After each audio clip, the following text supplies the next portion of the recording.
Hey guys, your hardware captain coming back. It's August, my favorite month of the year, birthdays and barbecues. My wife asked me what I want to do this year for my birthday, and really all I want to do is get the smokers out, do a bunch of different cooks. Let's get some ribs, let's get some different steaks, let's get different seasonings, dry rubs, and sauces. Put it all together and see what comes out. We'll get the Traeger going, we'll get the Weber going, we'll get different types of smoking. We'll do sear, reverse sear, some long cooks, some deep smokes. It's my birthday and I can cook how I wanna. Your ideas are intriguing to me, and I wish to subscribe to your newsletter. Let's come out swinging with my favorite dry rub, our garlic smoke dust.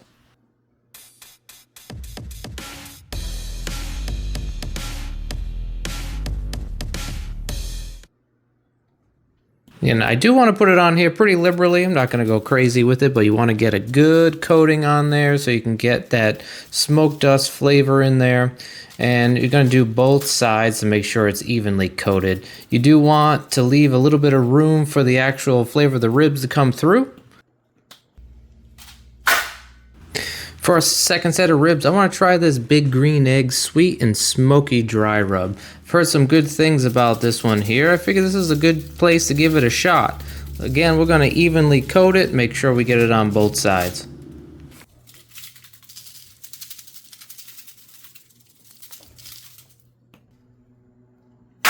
Last but not least, the chili and coffee rub, again from the Big Green Egg. I want to try to get this on here pretty well, but you don't want to overdo this one. It's got a little bit of a stronger flavor.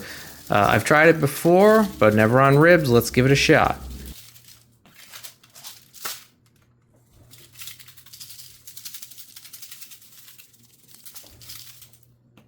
I've gone ahead and preheated both of our smokers to 275 to get them ready to go.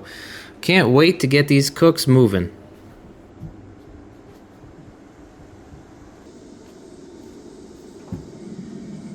On our Traeger Woodridge Pro, I'm going to throw on 2 of these ribs. Both of these guys have the 2 different Big Green Egg dry rubs on here. We're going to try to see what the difference is between doing an old-fashioned smoke and a rotisserie on the Weber.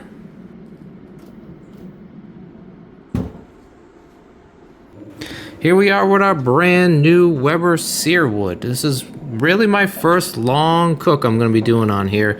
And it's the first time I'm setting up this rotisserie, so I'm still trying to figure it out. But we're going to connect it here and get it working just right. I noticed that if you don't have the thumb screw set just right, it kind of hits the side. So I'm just going to go ahead and straighten that out so that we get some good rotations going.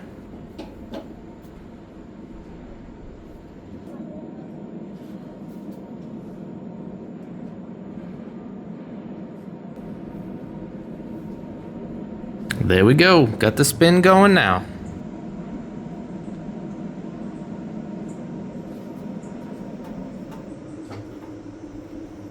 Let's take a look after 1 hour on the Traeger. We're already starting to see some of the ends get that beautiful brown.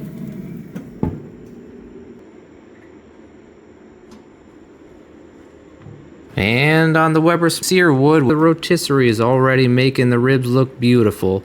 We still see some of that brown coming through and the smoke penetrating the meat. So we're just done with phrasing, right? That's not a thing anymore? Here I want to show you the difference between the Weber Searwood, which it really billows out that smoke, and the Traeger, which is got a lot of smoke going inside, only a little bit coming through. It definitely doesn't push out the smoke like the Weber does. There is a smoke boost option on here, but we're gonna keep it just plain old regular. After 2 hours, let's take a look. The Traeger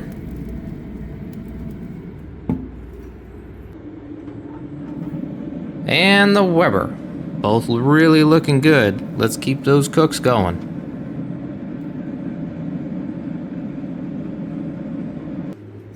And after 3 hours, you can really start and see the cook develop. You can see some of the burnt ends here and the color coming through.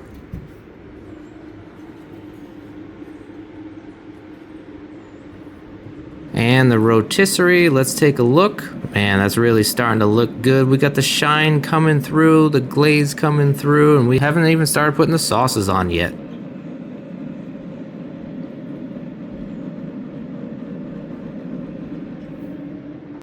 All right, it's time to flip these guys over.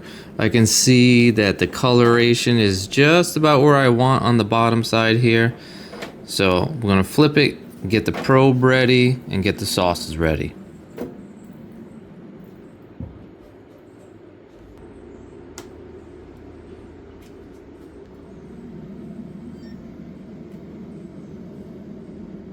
I try to find one of the thickest parts of the ribs and get the probe in right in the middle so that you can get a real good heat temperature gauge. Now, you can do the probe in the beginning before the cook goes, but I like to do it as I'm getting closer. It's sauce time.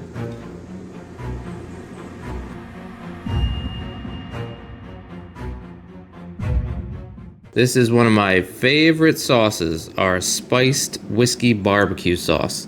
Very thick, very smoky, goes on real well, and really sticks to the ribs, gives them a real good coating. So I'm gonna spread this out real well, get a good layer on here. You can do a couple layers, and you can also do a couple applications every half hour, every hour.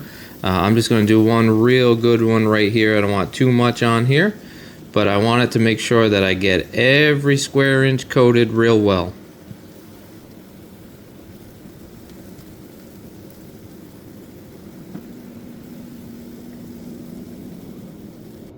For my second sauce, I'm going to do the Blue Hog. Now, I've used this in a couple of different applications. It's real good on meatballs. We do smoked meatball dishes. But this one here, it's a little bit thinner. It's a little sweet, little heat. But I want to make sure I get a good coating of this one on as well, because it is a little bit thinner. So I'm going to actually add a little more, put a good coating on this guy so that I know that it's going to kind of stay on. It's more of a sticky sauce. It's very well known, and I do like the taste of theirs. You know what? For the rotisserie, let's leave it au naturel. Really want to see the smoke dust come through, and I want to try this one without any sauce on it. After 4 hours, start throwing our steaks on here. Even in the bottom rack, you can see how good those ribs are starting to look. So just like the ribs, I'm doing the steaks a little differently on each grill. I'm going to start throwing some of these on the Traeger. I got the cab steak and a couple of sirloins. I'm going to do reverse sears on the Traeger, and on the Weber, we're going to do some straight up searing, but I'm going to get some more sirloins on the sear wood so that I can get some smoke in there. Oh wait, what's that on that steak? Is that our all-purpose fire rub? I think so.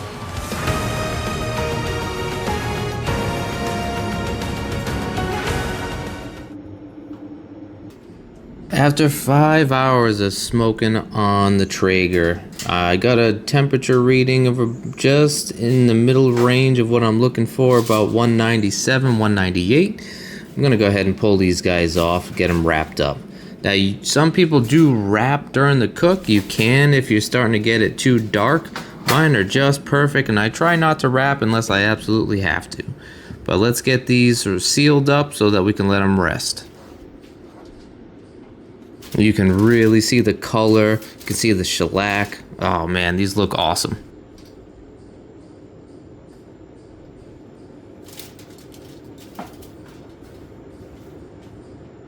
Gonna get them wrapped up here nice and tight in some aluminum foil. Make sure that they rest for at least half hour so that all the juices can kind of redistribute. It gives you a much better taste.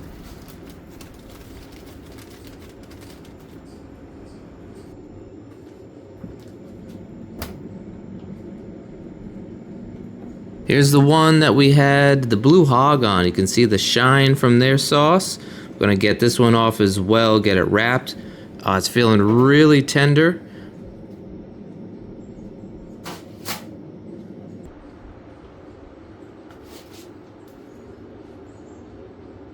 We're gonna get this one lined up and wrapped so that we can let this one rest for a half hour as well.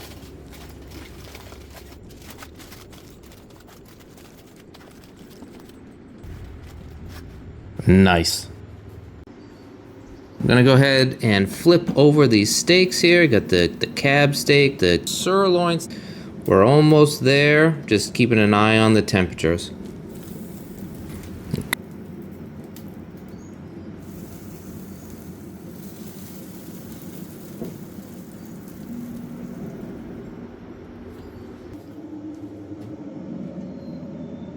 Gonna go ahead and flip the sirloins on the sear wood as well. Make sure we're getting them cooked on both sides.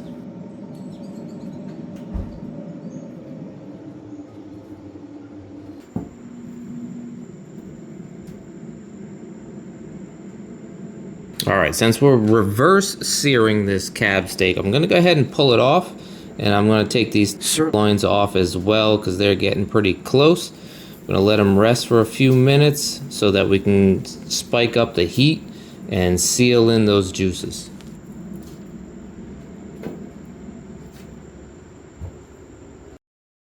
Alright, let's get the Traeger maxed out at 500 degrees so we can put them back on and get some sear going. After 6 hours on the Weber, the rotisserie is looking good, ready to come off. So now I'm going to spike this sear wood all the way up to 600 degrees so we can do some searing.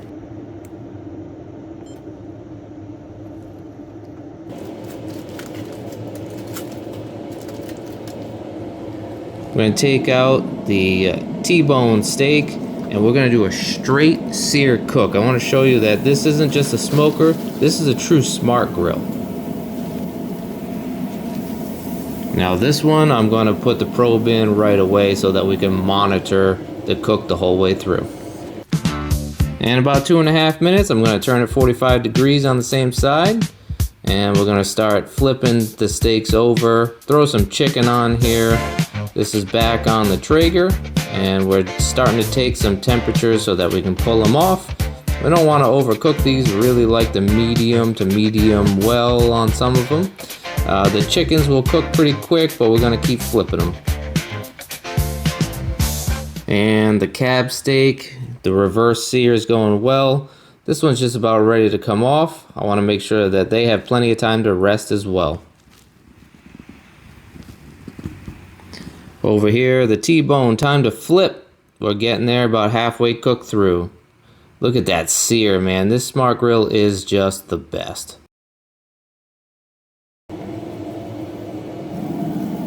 Time to flip.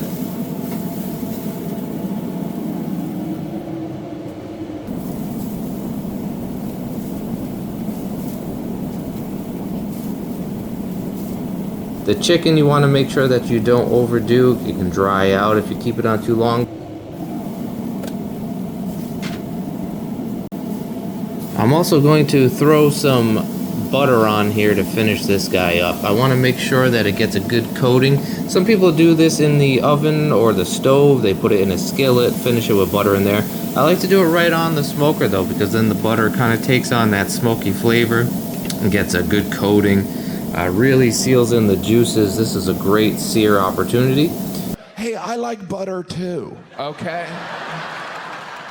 Alright, the T-bone's done. Let's get this guy off. The chicken's just about ready. I'm going to pull these off so that they don't get too dried out. I want to make sure that all the food have plenty of time to rest before we sit down and eat.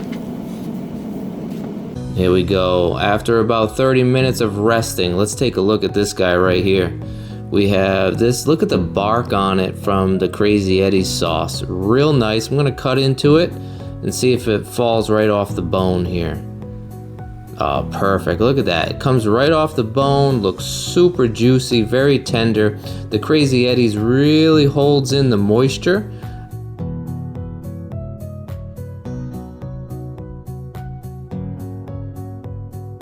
Let's take a look at the Blue Hog one here. You can see it's a little bit of a stickier sauce, a little bit thinner, a little bit stickier, but we're gonna cut into it and see how this one did as well.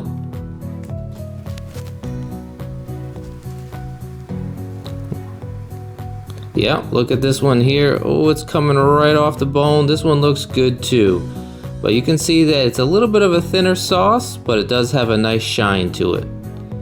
Let's take a look at the rotisserie one here. Remember, we didn't do any sauce on this one. It was au naturel. Look at the whole thing is just coming right off the bone. The rotisserie is awesome. It's very juicy, very tender. I can't wait to try this one. Which I assume is not only hot, but also moist. All right, take a look at these three here, how they stack up next to each other.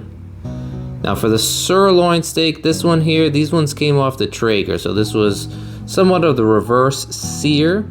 I'm gonna take a look. They're perfectly cooked.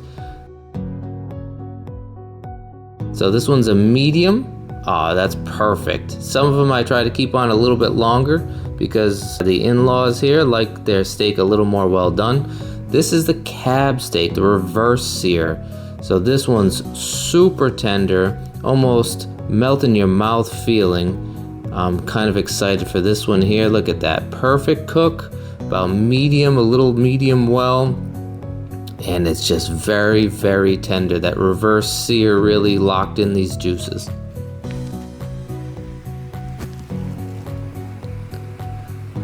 All right, let's take a look at the sirloin from the Weber here. Again, perfect cook, just how I like them. You can see medium, a little medium well on some of these. Oh, just perfectly cooked. Look at this T-bone. I'm gonna try, this is the one that we straight up seared. All the juices stayed right in. The juices are coming right out right now. Look at that. I can't wait to try this one here. Look, perfectly cooked. I like mine a little more medium well, and just very tender. Let's see how the family likes them.